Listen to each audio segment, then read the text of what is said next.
specifically target people who want to do stuff on their own. I do train people. Okay, so depending on where you fall in the scope of things, we have something for you. Come on in. Thank you. Why is everybody sitting in the back? That's why I came to the front. That's it, man. We can sneak out. We're gonna lock you in. All right. Okay. Yeah, I guess because they saw me holding this at the beginning of class, like, not so much. Okay. Right. Let me turn this volume down just a little bit, because I think it's just a little too much. Is that better? There we go. All right. So, by the way, the people who sit in the front always get the best stuff. That's the other reason I'm up there. That's right. All here for good stuff. Okay, so let me ask you a quick question. How many people here are currently in a relationship? Raise your hands. Okay. Sort of? Okay. How many people here want a relationship? Oh, I better see a whole lot more hands than that or you're leaving. Okay. One of the things why am I up here telling you about, if I do all this weird stuff, persuasion, influence, NLP, why am I up here telling you about how to be better, how to be more attractive and all that stuff? The first video course, or the first home study course I ever put out was called Secret Orgasm Tips. It was a program specifically designed to teach men how to become the kind of lover every woman fantasizes about.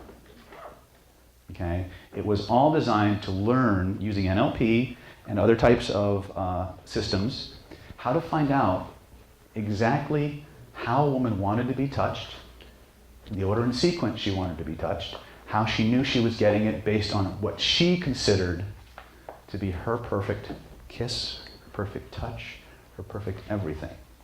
And to give it back to a woman in such a way that you automatically fit her ideal lover. It wasn't about the guy. It was about learning how to pay attention to what women really want and give it to them in a way that they knew that they were getting it. Now, ladies, let me ask you a question. If you met a guy that touched you in the exact way you've always dreamed of, at the right time, in the right place, look, she's like, whoo, right? And every time I tell this story, or I talk about this, we get that response. Because every one of us, man or woman, is moving through the world with this little internal checklist. And we're projecting it onto everyone around us. And every time we meet a guy, we go, okay, does he match my physical thing? Check. Did he say the right thing at the right time? Check. Oh, he touched, he's standing too close. Right? And to the degree that the person you're interacting with matches your checklist, it's like a video game. They get to go to the next level faster. Now, I hate to use that word game after all those books by Neil Strauss and everything came out, but the bottom line is that you have a checklist. You have a hierarchy of what's important to you, not just in terms of qualities in a guy, but you have a map that you're moving through the world looking for somebody to fit. And to the degree that they fit that map, you fall in love. You become very attracted to that person. You become desiring more intimacy with that person. Because what you see when you look at them, when you interact with them physically, verbally, socially, whatever, is a mirror of who you are inside. Okay?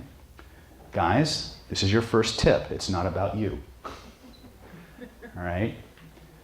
Every woman that you meet, and it works the same for guys, by the way. This is the first master key.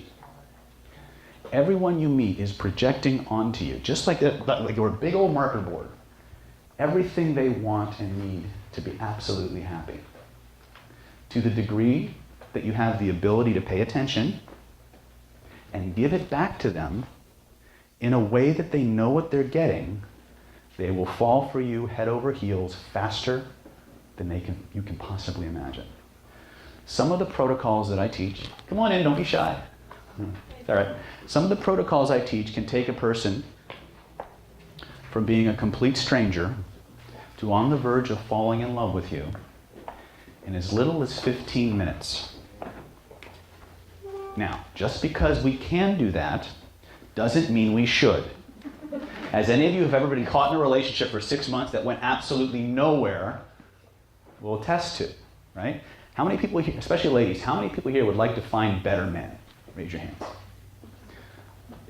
How many guys here, this is funny, how many guys here would just like to get more women? Raise your hands. Okay, we have one honest guy in the room. All right. You guys got to relax, man. Seriously. Everybody stand up. Everybody stand up. I want you to look at the person to the right or left of you. Reach out, shake their hand, look them in the eye, smile, and go, boo! Boo! Go ahead, just do it, man. Just cut loose. Boo!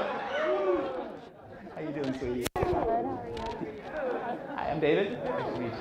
Come on in, guys. It's all right. Just let it rip. Just go. You laugh. I put people into trance this way. Have a seat.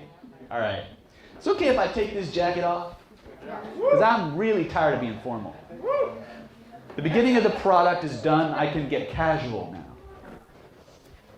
And they didn't give me a chair, so I can't sit and really just kind of bond with you all. So the first thing I want to talk about is literally this whole concept of, I call it the checklist. Depending on what niche I'm teaching, whether I'm teaching an audience of primarily men, you might hear me call it the orgasm code, right? And I'm dealing with women, I talk about the ideal lover checklist. The bottom line is men and women both do this. Men need the training more than you do. I'm sorry, we're just dumb as rocks, okay? I just finished teaching a 2-day class on what we call self-mastery. It was a class on how to reprogram, how to find and remove all your limiting beliefs, all your baggage, how to recreate your own identity from the ground up. Really powerful stuff on mental training.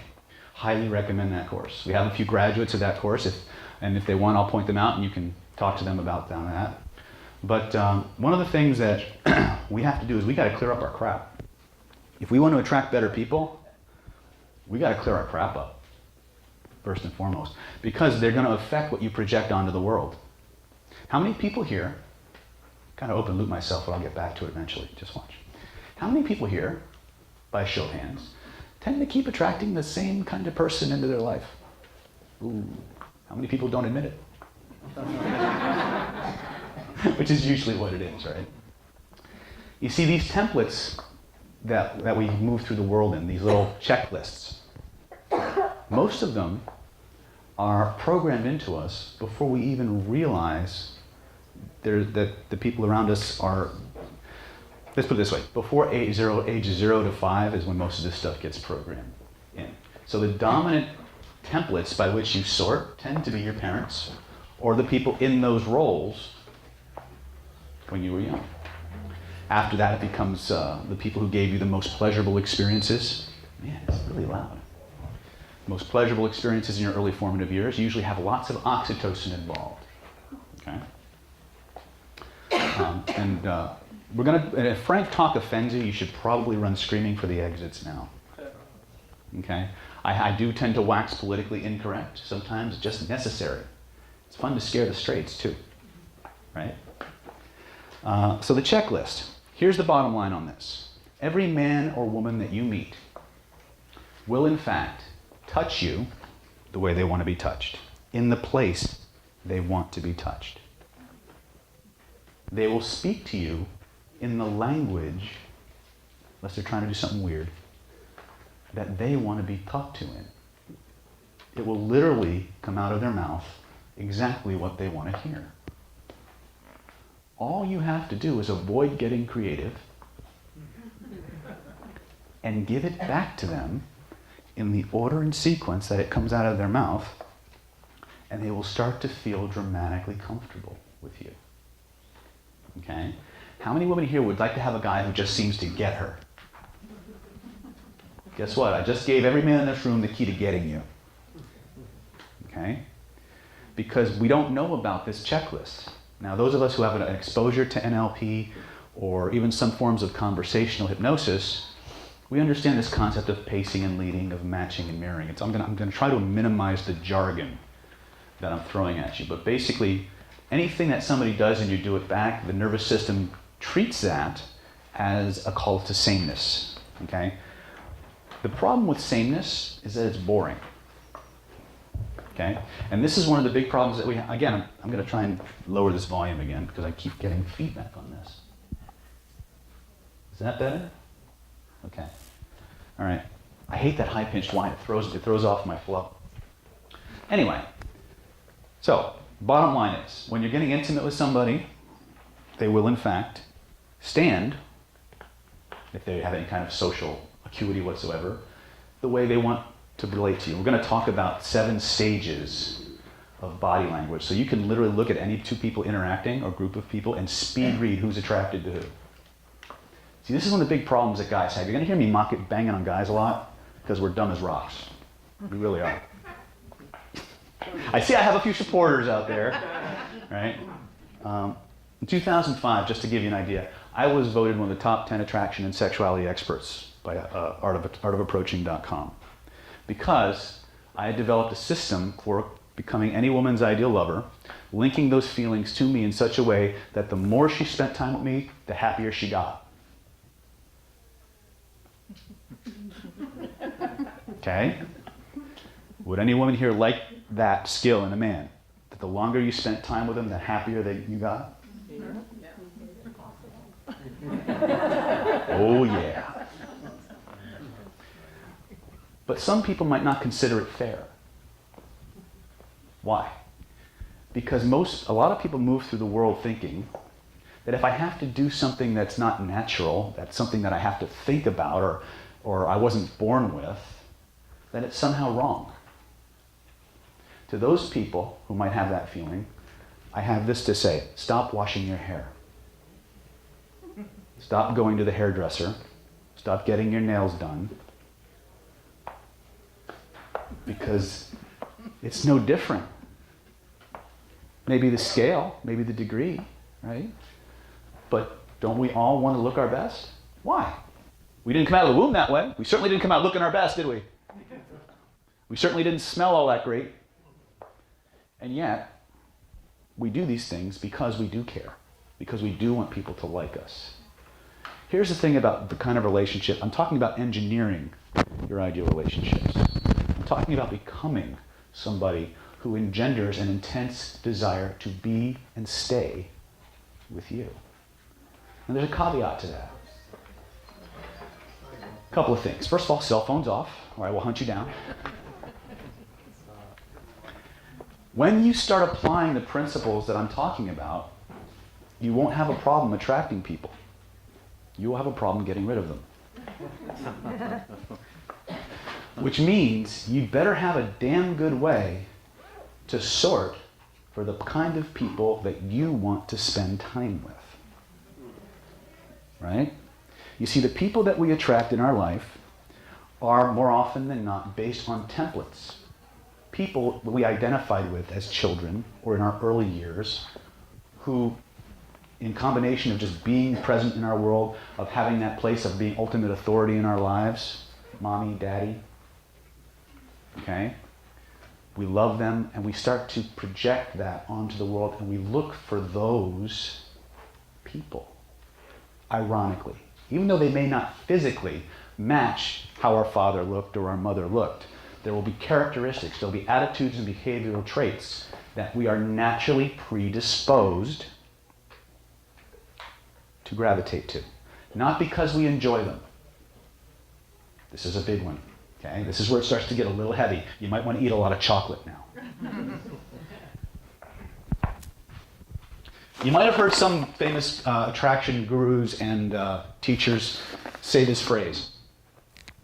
Attraction is not a choice. We don't wake up one morning, walk down the street, see some random stranger, go, I'm going to be attracted to him. And if we do, they usually run, screaming the other way, right? We do not sort as children, and we're going to go back to the womb so we can understand where this stuff starts, so we can begin to change it, so we can begin to create and become the kind of person that can get the kind of guy or gal that we really want, not the one that was programmed into us randomly. Okay? So, how does this start? Well, let me write this out.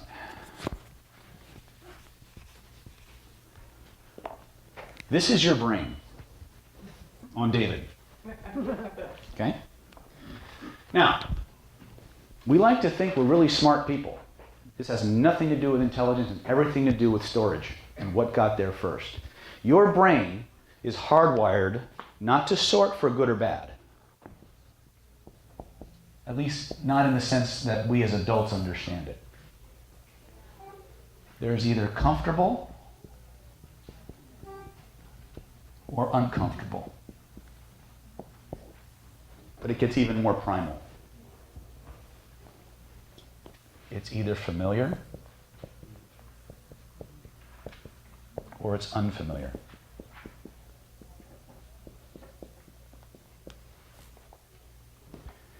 To use a therapeutic model, but for anybody who's been in or has known other people in abusive relationships, you might find similar patterns here. One of the things that I deal with a lot is repressed emotion. Almost every case I deal with when it comes to helping women, especially with pain, I don't get like regular weight loss. I get traumatic stuff. Almost always has some kind of sexual abuse or molestation issue that comes up. Okay? I deal a lot with those issues. I help people get through them. I help people put them behind them, stuff like that.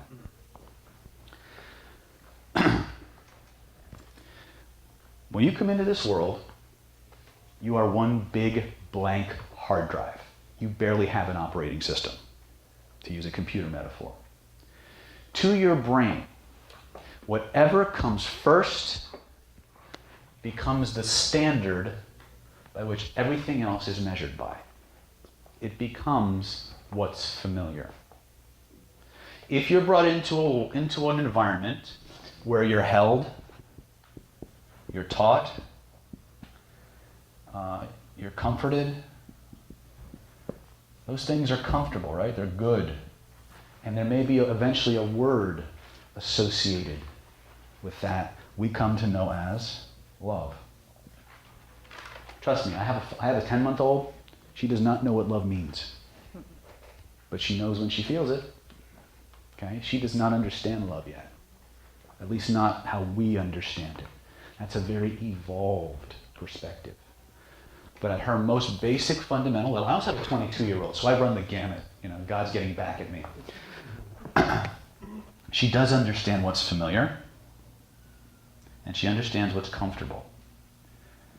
If she has a choice, if she has to choose, more often than not, she'll sort for what's familiar. You will too. What's familiar is usually what's there first. Okay? This is why if you have somebody, like when you're dealing with an alcoholic or somebody who chronically gets in abusive relationships, that person may be brought into a relationship that there's a lot of yelling going on, there's a lot of arguing. You might get things like, I'm a drunk, my father's a drunk, she'll be a drunk too. Right? And even though it's not directed at the kid, it's in the kid's presence. We did a whole segment during our last 2 trainings on internal dialogue. And you'll notice when we start to play with dialogue and these little voices in your head, you'll notice they're at different places. They usually correspond to where the dominant authority figures in your life were standing at the time. Because most of us, the voices are here and here and here. Very seldom are they down here. That's because we're down here. This is usually where we are when those voices are speaking. We identify with the voices and the dominant authority figures in our life. They become the template by which we start to create our own checklists. Does it match or doesn't it? Is it familiar or unfamiliar?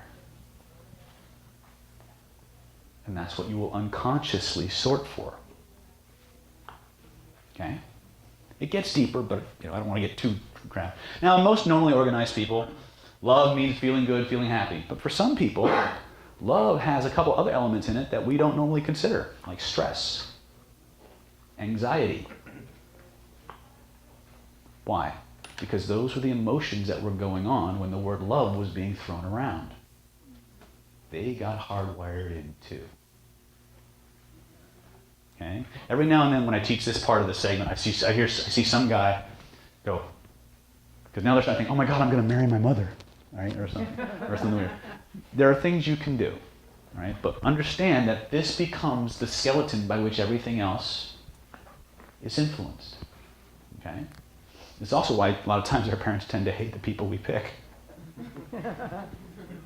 Because there's something about them that mirrors back to those people something they don't like about themselves.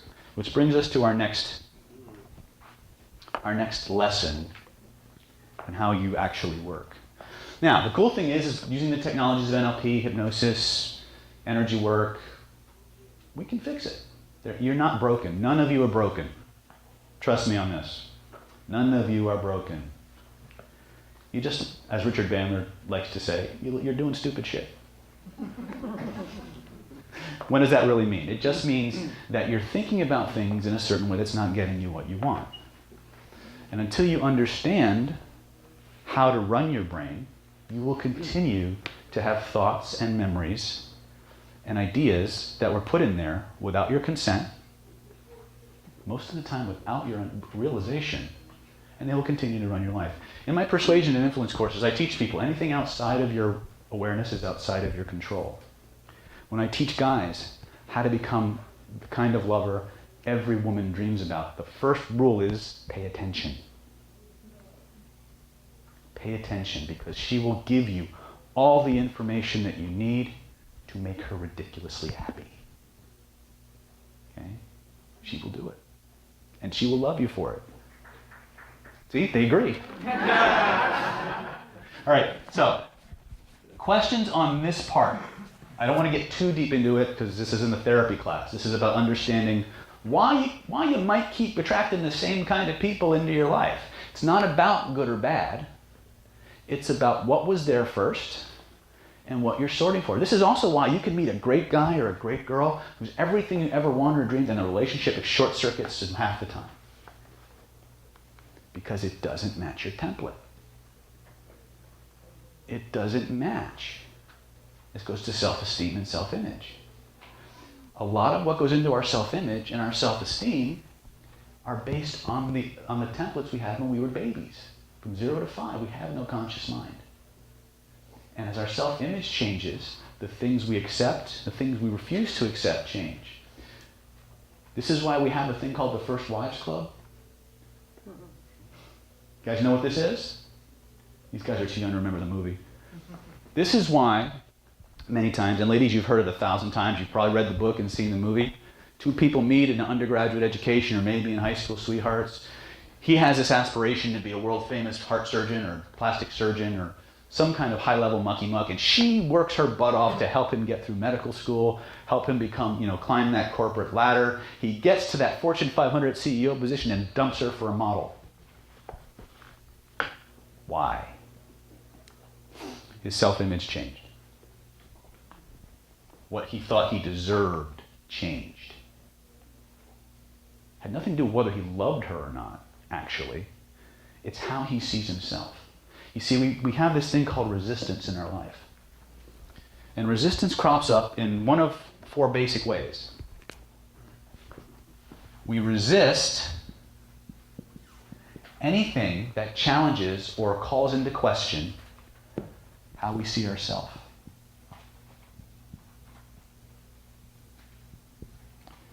We resist or move away from anything that jeopardizes how we think other people will see us.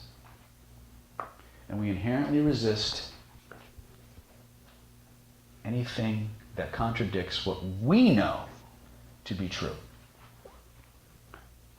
Now, there's one other kind of resistance that rears its ugly head. I lovingly call it the fuck you factor. This is called reactance. Okay? You will most likely experience this anytime your parents don't want you to date the person you're currently dating.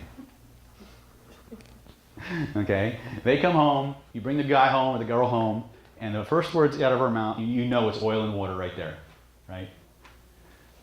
But you keep seeing them, or you keep seeing her, in spite of what your parents say. And even though you might not have been that attracted to him right away, the longer they talk, the better he looks. Okay? That's called reactance. It's a natural, hardwired reaction to any kind of persuasion that we're getting that we didn't ask for. You know when mom gives you her opinion, whether you ask for it or not? That little... That's reactance. Okay? Yes? Can you get that with your kids? Yes. My kids do that. Yeah. It's hardwired into every human being on the planet. So the secret becomes, how do we make people want to do the things we want them to do? Ah. I'm glad you asked. All right. We needed to cover these foundations because some things I will say to you will give you that visceral emotional response. Pay attention to that. Because every time something comes out of my mouth that gives you a less than positive emotional response, it's something you need to explore. Okay? Part of my job is to make you painfully aware of some of the things you are running away from. Because it's the things you're running away from that keep pulling those other people into your life. Okay? All right. So, most guys, when it comes to meeting the ideal woman, they have a problem. The problem is A, they're scared to death. And the things that are supposed to work in a chronological linear progression, because that's how guys think, A causes B causes C. That's how we think. But that's not how women think, as a rule. Not that they're dumb or irrational or anything like that. But, as a rule, and rules mean that they're true 51% of the time, which makes it useful. Where's my eraser? Is there an eraser floating around? Right here. Thank you.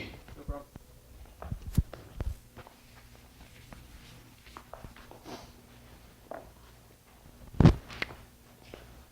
Is this useful information, by the way? Because if I'm running west looking for a sunrise, I need to know.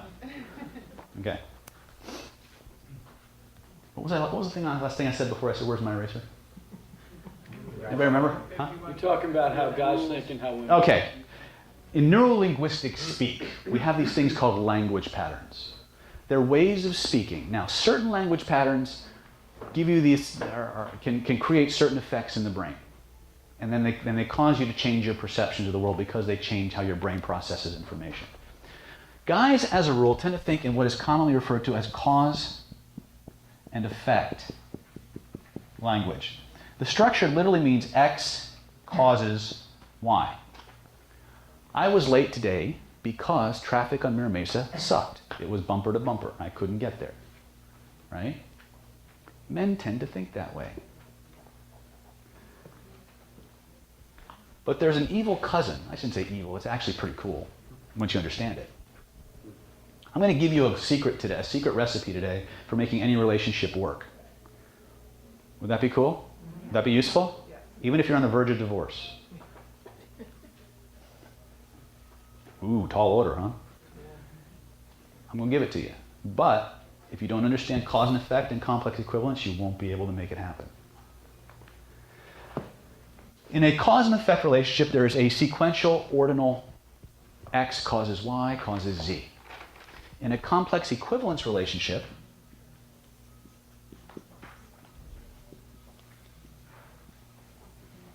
X equals Y. They are the same.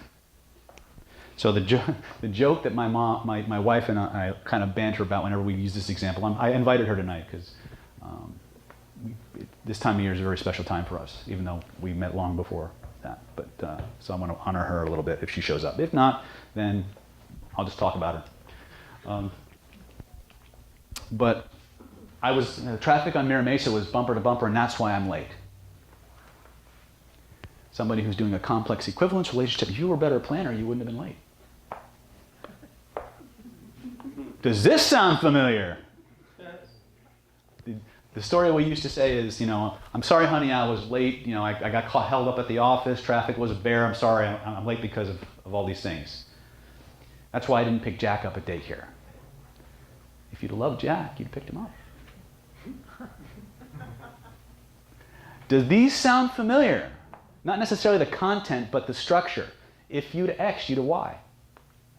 Right? This is one of the reasons in relationships we have trouble. Because a man's going to give you all the reasons why something is the way it is. A woman's going to tell you what it means. And that's why you don't get each other a lot of the times.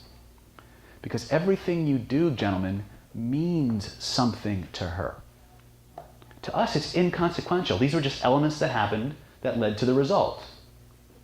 But not to her. Everything, ladies, true or not true? Everything we do in your world has a meaning. It's not just a random event.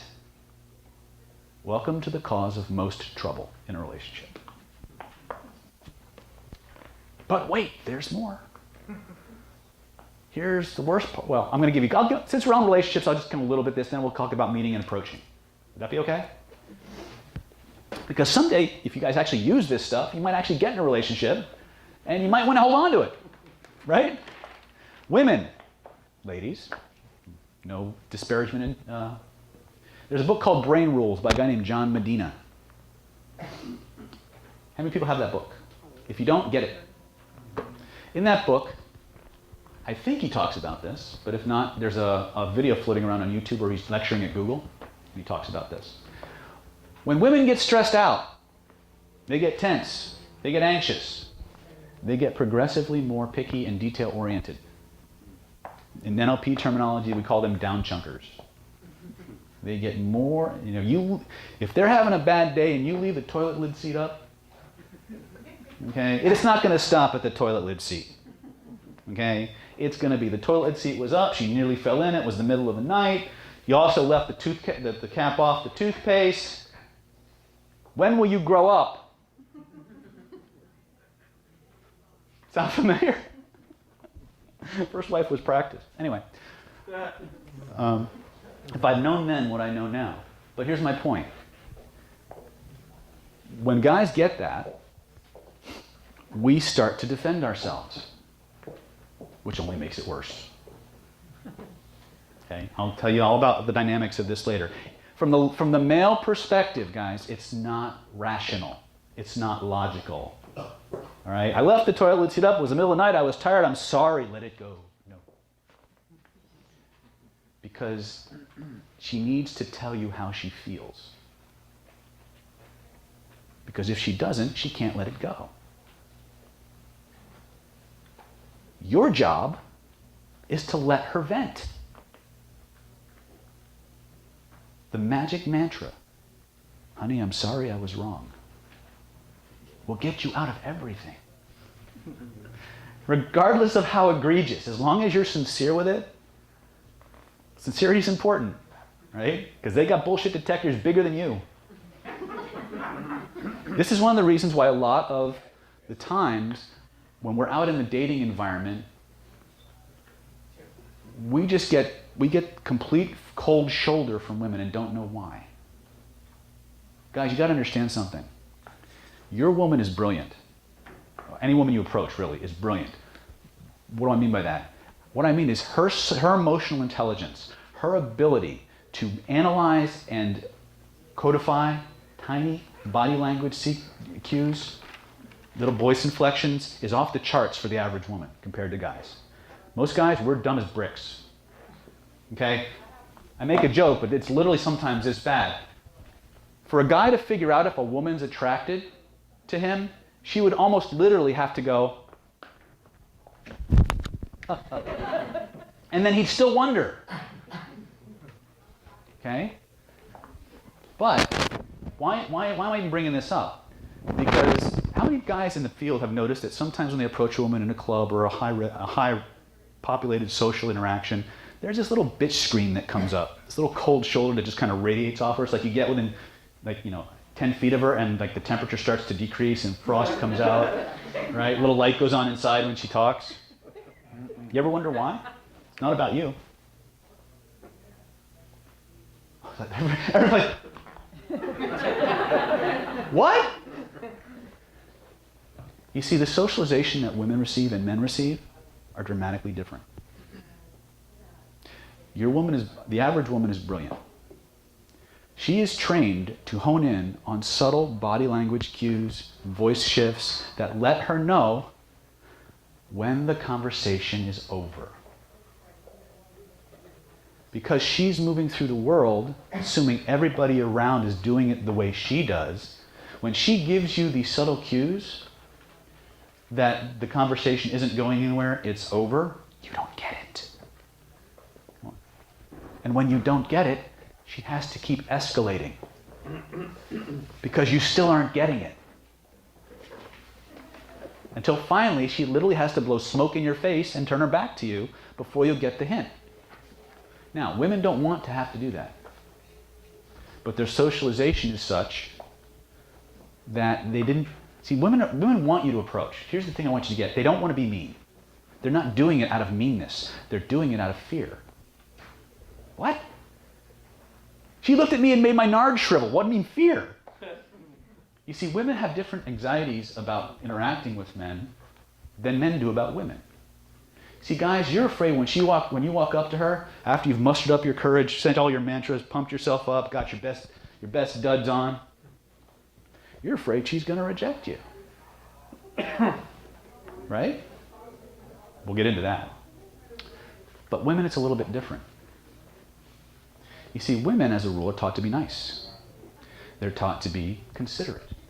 They're taught to go the extra mile. They're also taught when to figure things out, but they're not taught how to get themselves out of situations that aren't going well. Their problem isn't that they don't want you to approach.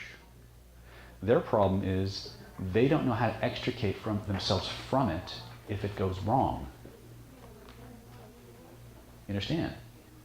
They're afraid of getting into an interaction that they can't get out of. Ladies, true, not true? Okay? Yes. That's why we use time constraints. You use time constraints. I don't engage in those kind of things. All right? That would be manipulative and... You guys know what he's saying? You know what he's talking about when he says time constraints? What's your name again? Cynthia? Cynthia, I don't have a lot of time right now, but I just wanted to talk and meet you because you look really interesting. I have to go soon. Right? How many people have been a victim of one of those those lines out there, right? It's a very good tactic. It takes the stress off because it gives the person the impression that you'll be leaving soon. So they relax. Right? And it works, okay? It's been around for about 30 years, though, in spite of what the pickup community wants you to believe. Right? This is not about tricks, by the way. Everything I'm going to be teaching you and sharing with you is about ethics and honesty and openness. But they are strategically valid. They work. I don't invest my time and energy in low percentage techniques. Okay? Everything is about being authentic. But we need to understand the dynamics of what's going on with the other side. See, because until you understand how they see the world, how they move through the world, you won't be able to change what you're doing. You won't be able to understand it, and you won't be able to adapt. And if you can't adapt, you die. It's just survival 101, right? So, understand this. Women have that bitch shield, not because they want to be mean, not because they get off on making you feel this big, but because they're afraid. Their defense mechanisms are such that they need to protect themselves from getting into a deep interaction that they can't remove themselves from. Once that's taken care of, they're much more open to becoming approachable. See, ladies, your job, if you want better men, the men you want in your life are the ones you're scaring away. The men you want in your life, the ones who would respect your boundaries, who would bend over backwards to give you every romantic adventure, every moment of being swept off your feet, of surrendering to that passion and that intimacy you've always dreamed of, will never approach you. You know why? Because most women are socialized into giving off body language signals that only attract people who are extraordinarily arrogant and self-confident, who are not put off by boundaries. These are people who have no regard for boundaries as a rule. This is why the average nice guy has to psych themselves up to approach you. Because it's not natural. Whereas, if you were willing to be more approachable, to signal that you wanted to be approached, you would get approached by more of the kind of guys you want. See how the system's rigged? Everything you're not broken. Everything you're doing has a positive intention behind it. But the other results, the way it's being interpreted by the other side, who have their own socialization, their own checklist, are causing this disconnect. So ladies, your job is to learn to become more approachable. How do you learn to become more approachable? Understanding body language, but the most important one is to develop very socially acceptable and progressive ways to systematically remove yourself from any interaction that's not going in the direction you want it to go. Right? And there's some good books I'll recommend later that are good ways to start referencing that. Okay? Guys, you want to understand that when she approaches you, if you learn what to look for, and you learn how to talk to her in a way that when she talks to you, she sees the best parts of her reflected in you, she will become dramatically attracted to you. Right? I'm not talking about being inauthentic. I'm about showing the woman the parts of you that are most like her. Because, remember, too much sameness, boring. Too much difference, dangerous. But that right mix of excitement and safety, now we're cooking. Now we have the stuff of every romantic adventure and every romance novel ever created. Right? I spend a lot of time studying romance novels. Okay? There's a lot you can learn, gentlemen. Okay? So, questions on this?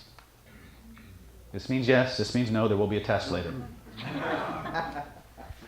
All right. Tell you what, yes, sir. One quick question. Mm-hmm. When you said to see the best, that part of her that's reflected in you, isn't that what you said? Mm-hmm. Okay. So, how would that relate to sort of like the dance of the polarities of the male and the female? Because, the woman is bringing a certain kind of energy to the table and the man as well. So if you're reflecting back that something that's in her already, it seems to me that, there's something maybe you want to strive also for something Well, remember complementary. what I just said was you need to have enough similarities that you're safe, but enough differences that you're exciting. Right. And that's that dance of polarities that you're talking about. When it's all one polarity, it's just that. Right. And that's where the intimacy and the passion comes from. The intimacy comes from the sameness, from the openness, the sharing. The excitement comes from the differences. Yes? I know a female that always has a smug look on her face, Mm-hmm. and all the men approach her. Yep. Would you like to know why? And she's never satisfied with anyone. Why do you think that is? My friend and I, we're not like that. We're fun and gay, and they don't talk to us. So, do you want to know how to excite those guys? Is that what you want to do? Not really, but So she's attracting guys you don't want, but you want more attention anyway. just any random guy. Any random guy, well. So we're not going to say she's easy, just often, right? But she just gets a lot of male attention. Yes. Okay. Nothing wrong with that, as long as you know how to handle it, right? There's a lot of people, and there's a lot, and again, we can go way off into that, learning to understand the different types of women. Wow. It's a whole different kettle of fish. But we're going to stumble this. Yes? So you said that, why? It's interesting that you bring this up. Another segue, right? I was about to give you a break so you could eat chocolate, drink coffee, and go potty. But now I have to go into something and get more neuroscience. Jeez. Is this good stuff, though? Are you guys? Okay. The neuroscience and the explanations make it sound very, very complicated. It's actually very simple. Once we know what we're dealing with. Okay. All right, this is going to get a little convoluted. Actually, no. It won't get convoluted. We're going to have some fun. Everybody stand up.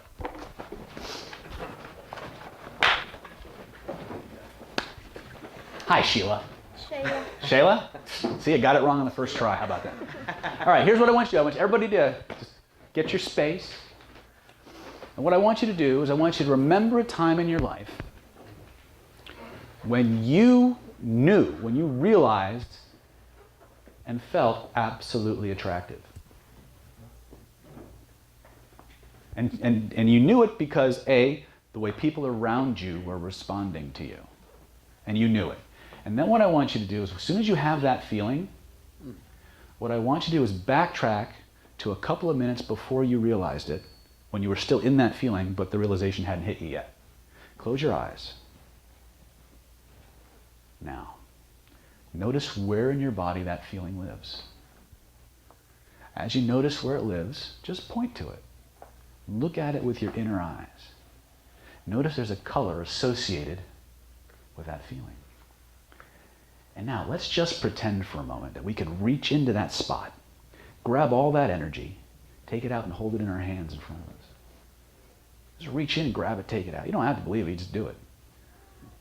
Grab it with both your hands. Notice it's moving in a certain direction. Pay attention to the direction it's moving, first impression. Now double the spin, double the speed at which it's moving, double the amplitude, and just keep physically doubling that energy until it takes on a life of its own, until it becomes impossible to stop. When you know you've got it, I can tell who's going to get it and who's not. Slam it back in. Whoosh. Notice the change. Notice how wonderful that feels. Now open your eyes and look around the room. This is a hell of a good looking room.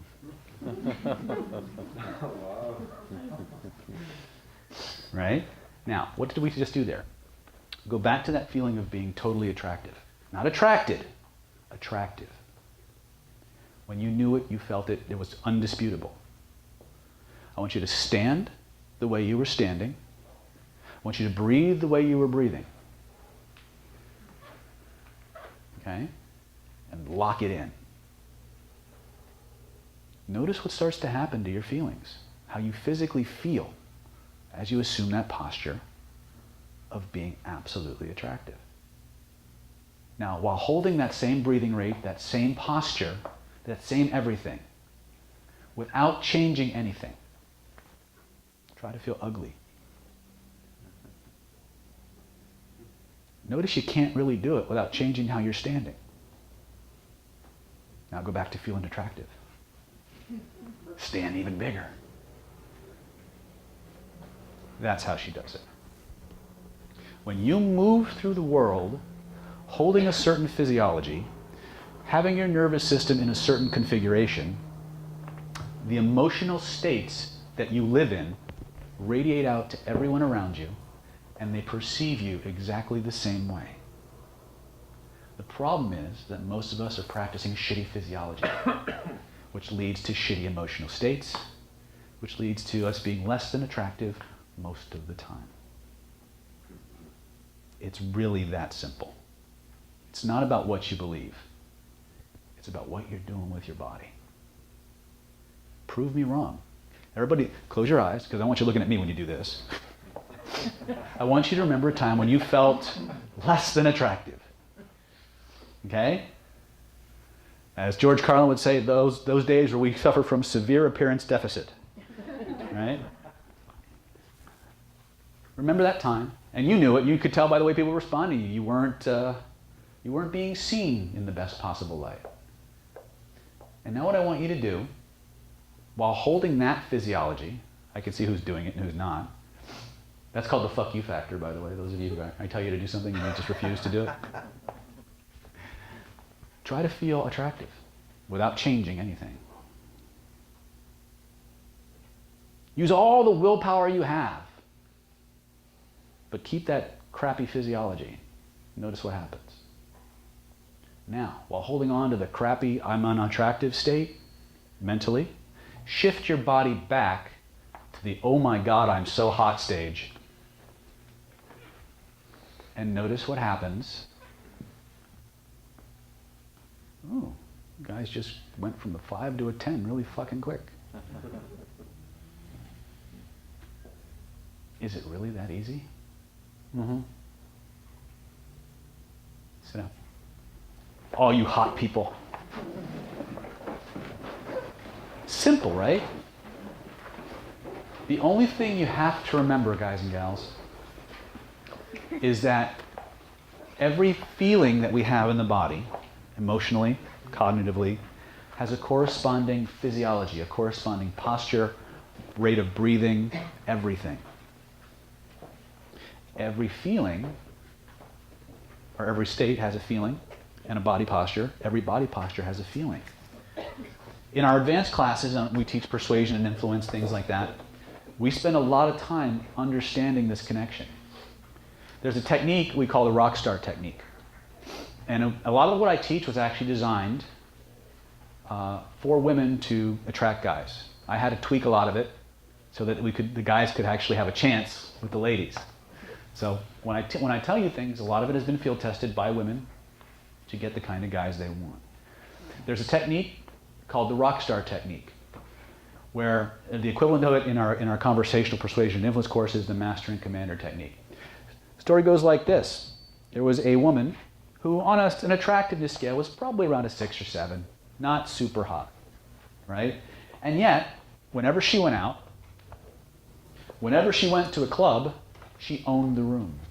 Every guy in the place wanted to be with her. And the girls were like, all the 9s and 10s were beside themselves. How is this happening? Is she like putting out on the side? What's going on? No. She rarely left with the guys who were hanging out. And then one day, a smart guy pulled her aside and said, hey, let me ask you a question. What's your secret? How do you have all these guys hanging out and wanting to, be in your entourage, so to speak? She said, well, it's real simple. Before I go out every night, I imagine I'm a rock star, and I stand like I'm a rock star. I imagine myself as a rock star, and I am. And when I walk in the room, I move like I'm a rock star, and everybody's there to see me. And guess what? Pretty soon, everybody there is there to see her. Really? No. Yeah. Now the neuroscience comes out. Everybody ever hear of something called mirror neurons? Okay. If you haven't, you should study them, because it is one of the most important medical discoveries of our age. Okay.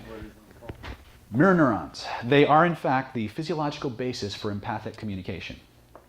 Okay. On the most basic level, the way they discovered this was there was some researchers in Italy, and they were doing some studies on movement and how the brain interprets information. And one of the lab assistants was peeling a banana. And then they had these rhesus monkeys, I think they were, hooked up to these EEGs, EKGs? EEGs. Weird brain instruments, technical term. And the monkey was all hooked up, and he's just kind of hanging out. And he's watching the lab assistant peel a banana. And the other lab techs happened to be looking at the instruments, and he noticed something about the readings. The areas of the brain in the monkey that were firing were the same areas that would be active if he were actually peeling the banana.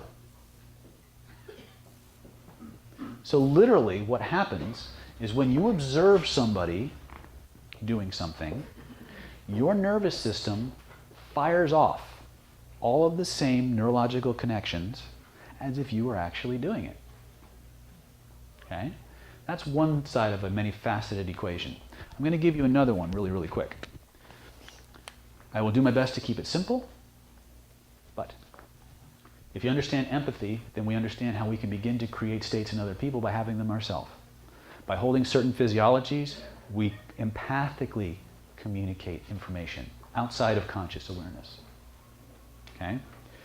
Scientists, again, overfunded and really bored, set up an experiment. This was, once again, a male to female dynamic. We'll put the male over here, we'll put the female over here. And they took, for this example, I don't know the actual number they used, but to keep it simple, we'll say they had 5 random photographs of people in various ranges of attraction, from, really low, severe appearance deficit, the Phyllis Dillers of the world, and very, very attractive. They had 5 random resumes, dossier, curriculum vitae, whatever word you want to apply to it. They paired these up randomly and gave it to this gentleman, who was then told to engage in a phone conversation with who he thought was this person. Wasn't. Was completely blind. These two engaged in a conversation. At the end of the conversation, our Manny Man was asked to evaluate the female based on the interaction. Consistently, whenever the man thought he was talking to an attractive, well-accomplished woman, by the way, the primary variable in this was the picture. He consistently rated her as being more talented, more socially adept, more competent, more everything. Okay? When the woman asked how she felt the interaction went, she reported that she felt like the guy on the other phone really got her. Like he was present, he understood her, like the conversation went very, very well. When the lady was one of severe appearance deficit, paired with the same resume, our Manny Man here consistently rated her lower in social adeptness, intelligence, talent, everything. Now, by the way, this worked the other way too, I believe. So I'm being unilateral here. But that's not the really cool part. You might think it would be. They then took the audios of these interactions and they ferociously edited them to the only thing left were the audio snippets of her responses to him. Nothing of the male remained. They then played those audios to an independent panel of analysts and judges who were then asked to rate the female on the same criteria as this gentleman, based solely on the quality of her verbal behavior.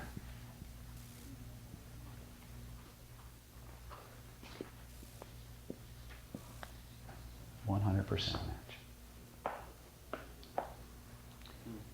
Something in the way the gentleman on the other end of the phone saw this woman was transmitted verbally and non-verbally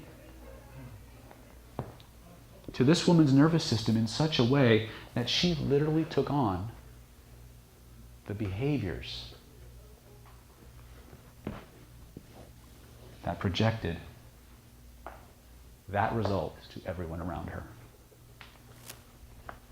This is happening to you all the time, outside of your conscious awareness, and you are doing it to other people.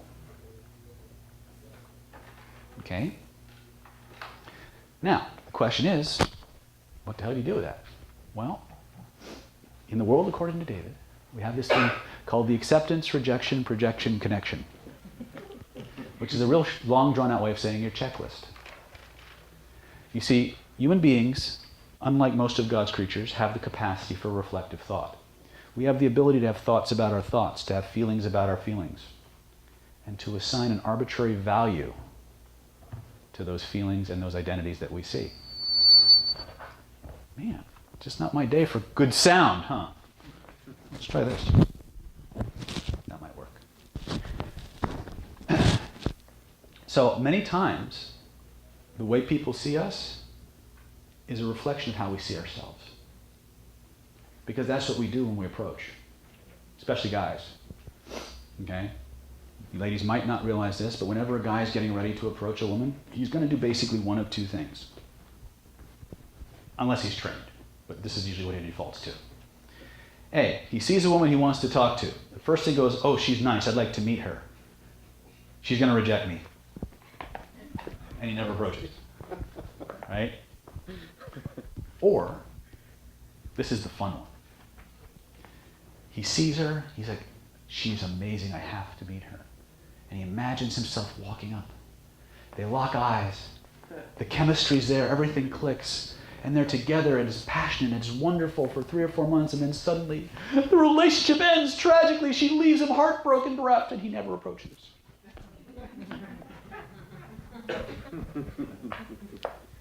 You laugh. We do this shit to ourselves.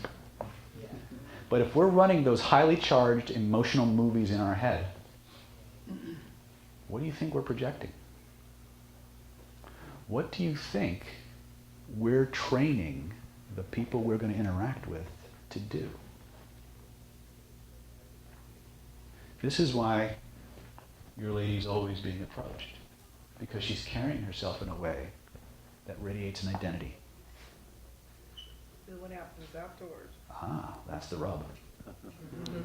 100 dates? First dates? Well, we got to learn to sort, don't we? See, part of the problem is, A, knowing this shit's going on, and then what do we do about it, right? See, most of the ladies in here have no problem attracting guys. They don't. All right? I don't care if you're a supermodel or Phyllis Diller. You probably don't have any trouble attracting people. They're just not the ones you want. True or not true? Okay? Why? Because the signals we're sending out, we're not aware of. We know what we want to send out, but there's another layer. The layer we didn't know was there first. Right? Based on our history, the dominant authority figures in our life, all this stuff. But we're moving through the world, male or female makes no difference, projecting onto everyone around us exactly what's right and appropriate for us, based on our map of the world, our experience. And when we meet someone who even partially matches that map, we hold on. We hold on tight. Why? Because we're afraid there won't be something better. So the next thing that comes along might be worse. Right? How many of you, ladies, how many of you have dated a guy who's got potential?